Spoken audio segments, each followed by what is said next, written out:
you go. All right, the size of that crappie. It's a beautiful fish. Beautiful.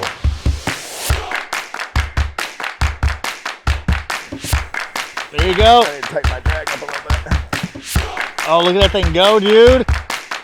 Holding a tattoo gun over a body right now. This makes no sense. This is gonna go on one of your dumbest decision lists, I think.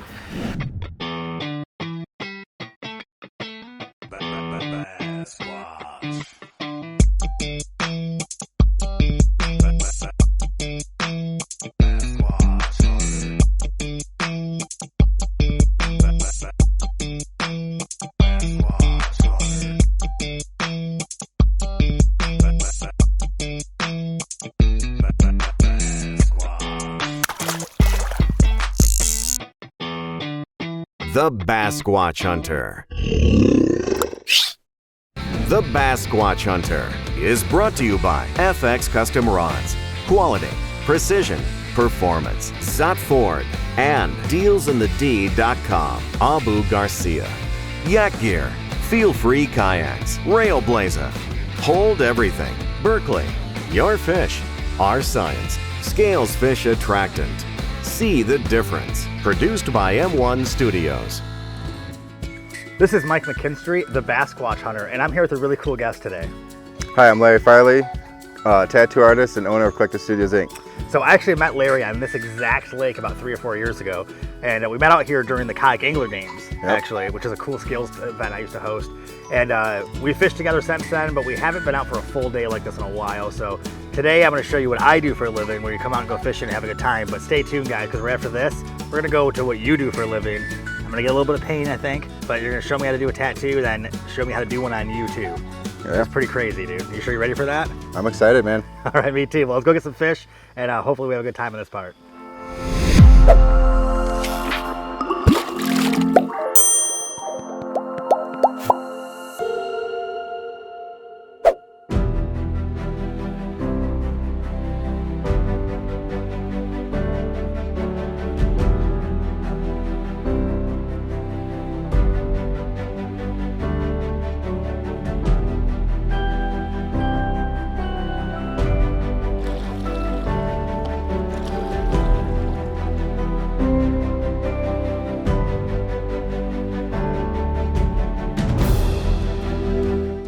I've always heard rain when you're fishing is good luck. So this is one of the parts of filming outdoors and doing what we do is sometimes we have unpredictable weather. So right now it just started raining and we're gonna try to fish as long as we can in this rain and see if we can make it without the gear getting too wet. But usually the rain does turn the fishing on. It stirs up the surface a lot, creates a lot of disturbance on the surface. It also washes down a lot of the food the bait fish eat on the shoreline.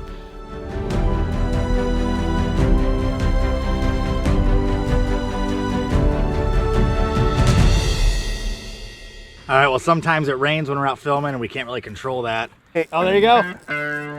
There you go. There you go. Nice, dude. It's not bad. There you go, man. Yeah. Broke the seal. Yep. Ah. There we go. Yeah, that looks like the fish I just caught. It might be. It might be. All right, got a nice little largemouth right here. Nice little small guy. But we're gonna let him go. Hopefully find some bigger ones. Caught him down in about 6.5 feet of water on the weed line. I'm using the Berkeley Tequila Sunrise Power Worm right here. It's one of my favorite baits of the season. And he hit right through the weeds. I didn't know I had him for sure because he was down in the weeds, but once I pulled out of the weeds, felt him wiggle, knew I had him. It was a good fish though. Oh yeah, that's a big, oh, that's a big. Oh, there you go. Tighten my drag up a little bit. Oh, look at that thing go, dude. Oh, it's a pike. How did he not cut the line yet? There you go. There you go. All right, so when you're handling northern pike like this, they have a lot of teeth, and they have a bacteria on their teeth that's an anticoagulant, so they bite you, you don't stop bleeding. So when you're handling pike, it's important to use fish grips like that. So you can hold, you got it? Yep. It's important to use fish grips like that, so that way you don't have to touch their teeth, you have to hold their mouth. I mean, you can hold them under the gills like this too, but it's a little safer just to use these fish grips and get them up like that. There you go, man. It's good fish though. It's been through it a little bit.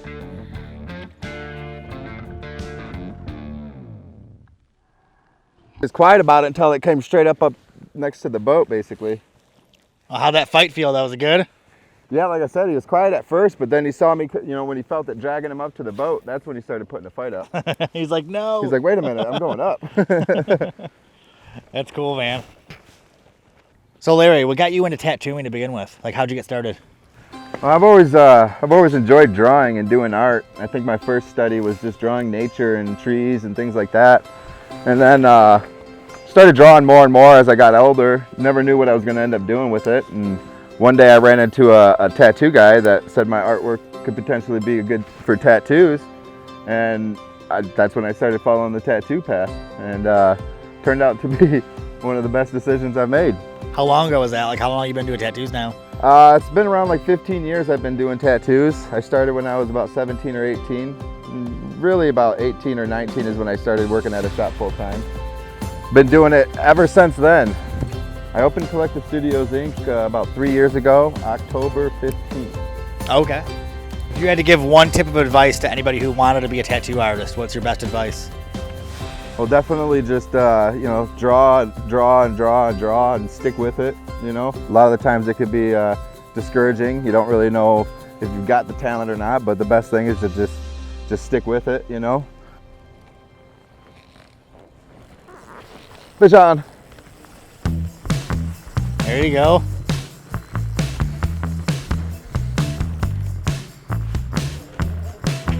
Oh, it's another pike, dude.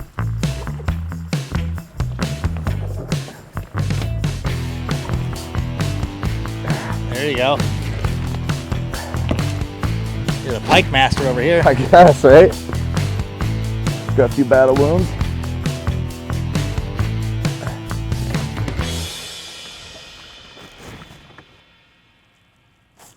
Wow.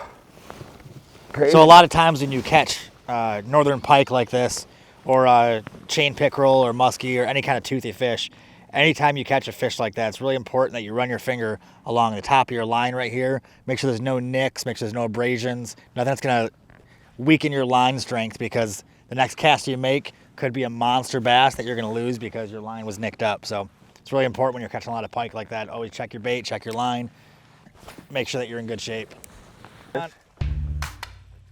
But you really got to know, you really got to feel for it. Look at the size of that crappie. Look at the size of that crappie. That's what I'm talking about. I knew there's a big panfish in here. Look at the size of that. All right, the size of that crappie. It's a beautiful fish. Beautiful. Look at that. That is a huge crappie.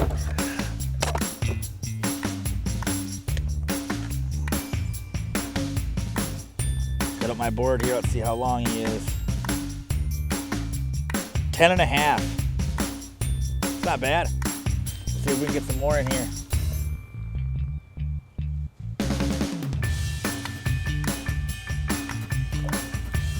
There he goes. All right. Okay, right now I'm using the FX Custom Rods Titanium Series 7-foot medium heavy fast spinning rod. And the importance of using a really sensitive rod like this is for fish just like that, the crappie. They're also called paper mouths because they have super thin mouths. So you have to have a rod that's really sensitive to be able to feel them bite, but also not too strong where you're not gonna rip it out of their mouth right away either. So the tip on this was definitely delicate enough where I could fight that fish correctly, I could feel him bite correctly, and I did not pull the hook out of his mouth. So when you're fishing for any species, but especially these more delicate fish, having a really sensitive, nice rod like this is really important. Oh, I think it's a bass. Oh yeah, that's a bass. Oh, that looks like a good one too. That's a good one.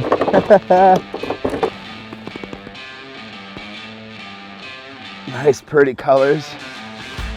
Nice and healthy. Oh, that was a good one. Yeah, nice fish, dude. Here we go. Oh, why does that feel like a pike? Don't be a pike. Don't be a pike. Be a good bass. Oh, you're a good bass. Okay. Come back around. There we go. There we go. I got nervous with the pike. It was wiggling a little too hard. Oh, man. That Berkeley power worm right here, man. That's 3 species we've been catching with that bait today. Look at that color on that fish. It's such a beautiful color. That dark green on top, light green on the bottom. It's a good sign of a healthy ecosystem right here.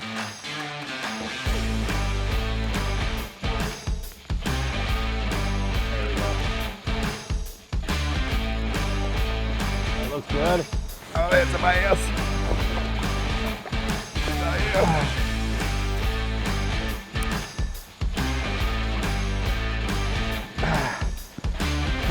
Dude, you're killing it over there, man.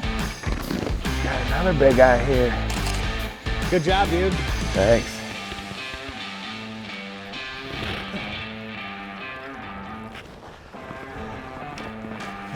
Sweet, dude. Oh, that's a pike. That's a strong pike.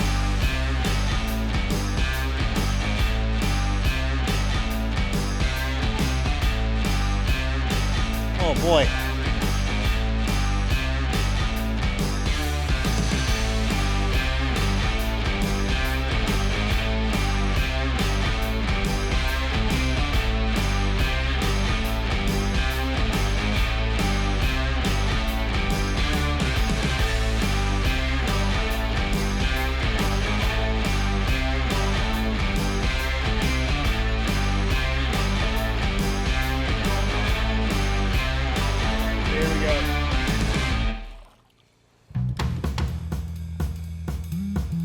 Oh, that's a good fish. That's a good fish. Come on. Come on. Come on. Jeez, dude, this guy is diving. There we go. Yes! That's the bass we're looking for. Oh. That's the bass we're looking for. That's why I love having this rod holder right here. You can see as soon as I catch a fish, first thing I do is put the rod in the rod holder. Makes it really easy to manage. Look at that bass. That is beautiful. That's what we're going after right here. All right, got a beautiful bass right here. It actually matches the bass that Larry tattooed on my arm right there. It's a beautiful, beautiful fish, and it matches. So it caught his little partner right here. Yes. Ah, makes me happy. Makes me happy. I needed this fish. All right, buddy. Go tell your friends how much fun it was. Tell all your friends it was fun. There you go. Yes. Got my bigger bass for the day. So we had a great time on the water. Larry caught some huge bass and some huge pike. And did you have a good time, man? Yeah, it was a great time. Big escape for you from the tattoo shop? Yeah, it was nice, relaxing. So cool fun fact too, guys, all the tattoos you see on me that are visible, Larry has done. So we're gonna go head over to the tattoo shop after this where all these tattoos were done and go check out what he does. So thanks for joining us on the water, and stay tuned, guys, because next you're gonna see us both in the tattoo chair. Stay tuned. You don't want to miss what's next. This is Mike McKinstry, the Bass Squatch Hunter, and we're gonna see a different side. We just had a great time on the water with Larry. I showed him how to catch some fish, how to find some fish, but now we're in his world, and we're here at Collective Studio Inc. in downtown Rochester. And we're not gonna be fishing today, but what I'm gonna be doing is I'm getting a tattoo done and learning how the tattoo process works so I can learn how to do a tattoo on him too. So you're not gonna wanna miss this episode or this part of the episode, because you're gonna see me go through some pain and possibly Larry go through some pain too. So we'll see you guys inside. All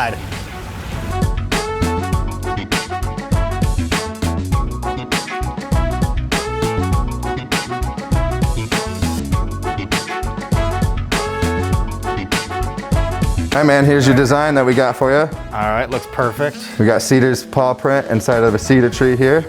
Awesome. Where are you putting that at? Right here, right on my side. Right there on the ribs.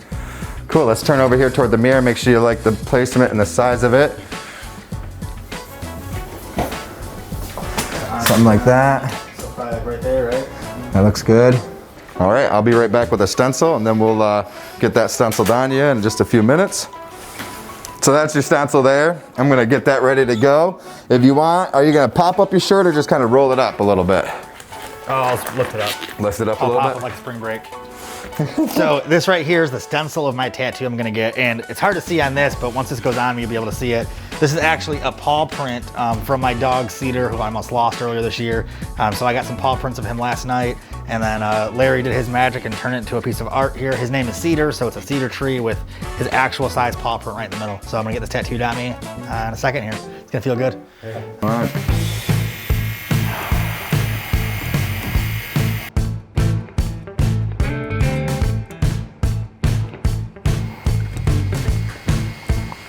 This actually doesn't feel that great. At the same time though, Larry has like really, really light hands, so he's not like digging at all. Like it actually it's not that bad. It's just uncomfortable.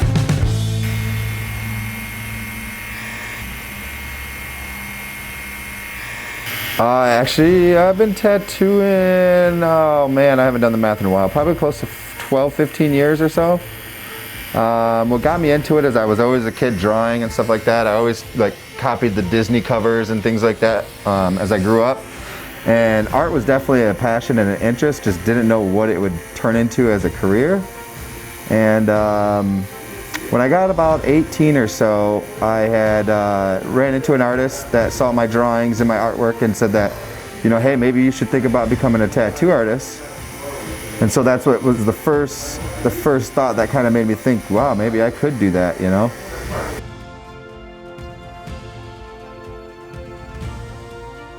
Whew. All right, well, we got that part done. Definitely tickled a little bit, but thank you for the amazing work. But now I need you to show me how you did that so I can do it on you. Okay, sounds good. You ready for this? You sure? I'll be right back. All right, well, this is gonna be a lot of fun. I hope you guys are enjoying this so far, and you get to see what he can do, and now we get to see how good of a teacher he is, because I have to learn this. So stay tuned, guys. Well, let me see what you got.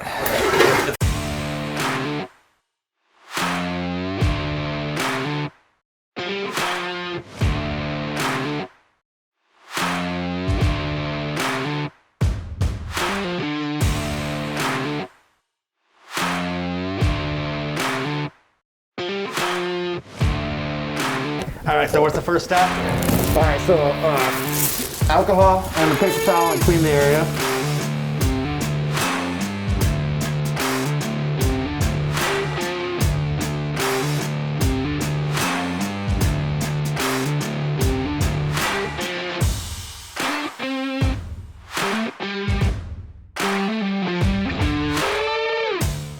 This is gonna be awesome. Holding a tattoo gun over a body right now. This makes no sense. This is gonna go on one of your dumbest decision lists, I think.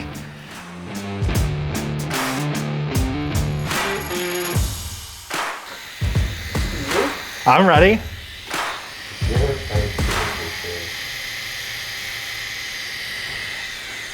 All right, here we go.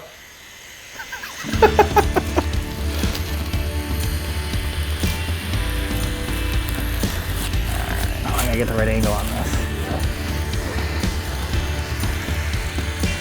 All right.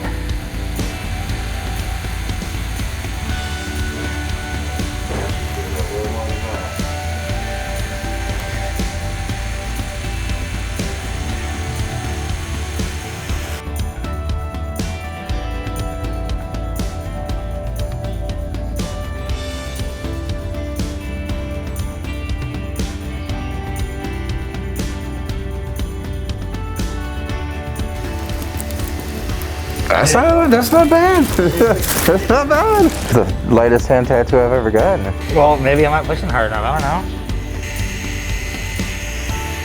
I mean, if I'm actually doing a good job, like it looks like I am, or feels like I am, then I'm pretty impressed with myself. Mike's gonna be coming for a job soon.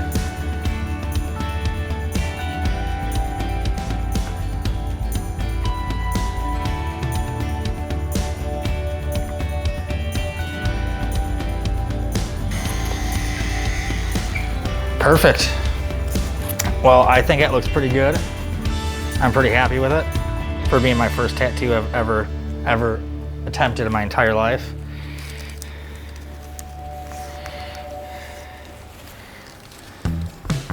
Yeah, there you go. I like it. I think that looks great, man. Looks good, man. You'll never forget the experience now. Nope. Well, I definitely have a newfound respect for what you do for a living and how hard this actually is. I think I'm gonna stick to fishing though, to be honest with you. You don't gotta worry about your job, buddy. So, but thank you very much for showing me this stuff, man, and for letting me do this. Super great time, man. Thank you very much. All right, stay tuned, guys. We got one more segment coming up where we're gonna go do something really cool in the community. So hope you guys like this, and see you soon. This is Mike McKinstry, the Bass Squatch Hunter, and we're back here at Collective Studio Inc. With Larry Farley. Hey, how's it going, man? We're gonna do a little river cleanup today. We're gonna help out the local river down here, walking around, picking up any trash and debris that we see, and just kind of help out and leave the environment better than what we found it, right? Yeah, no, it sounds great, man. And after getting some tattoos and doing some tattoos, figure this is a good way to, you know, end our experience together on a good note instead of some pain. Yep.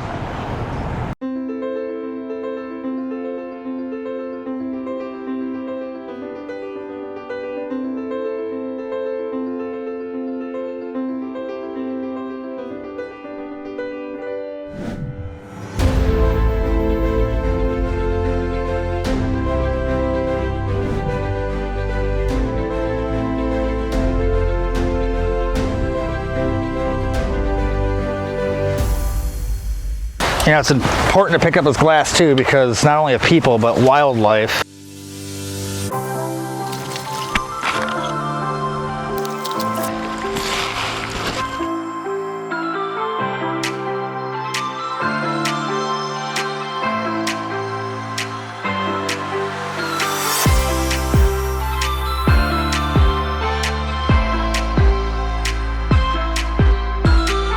This used to be one of the dirtiest rivers around, and now it's one of the cleanest voted rivers around. The truth, this is mostly man-made actually.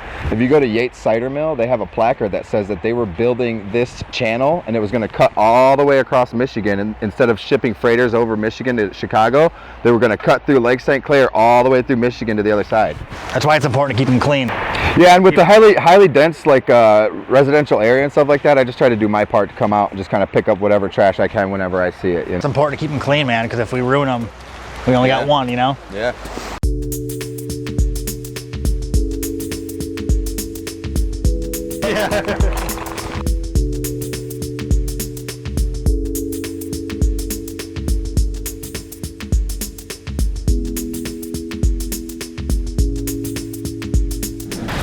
So it's really important to pick up trash like this because it affects the wildlife, it affects the fisheries. A lot of animals can get a lot of harm by all the trash being out here.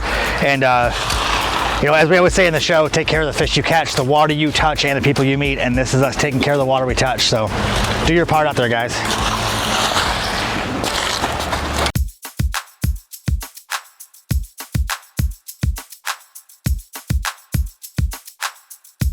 Sick find. Yes. They're not pythons, but they'll work. One man's trash is another man's treasure.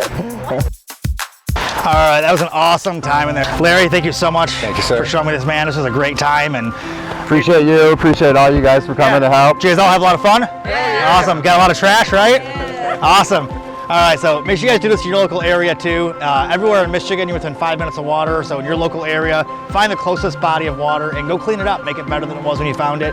Make sure you check out this guy at collectivestudiosinc.com and check out what he does. And Larry, again, thanks for letting me tattoo you and for going fishing with me. And we'll see you guys on the water soon. Thanks for watching.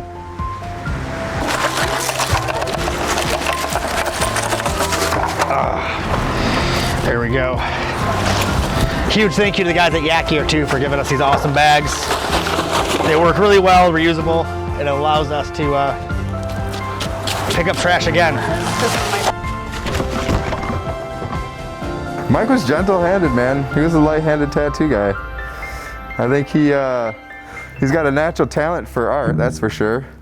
But he did good on his first tattoo ever. Head in. I'm gonna stop that. Hold on. I'm not gonna say that part. Stupid. You've got a throat tat right here. Tattooed by, I don't know. All right, let me do that one more time. You're just like... I didn't catch it, he did though. I didn't catch it either. I was just...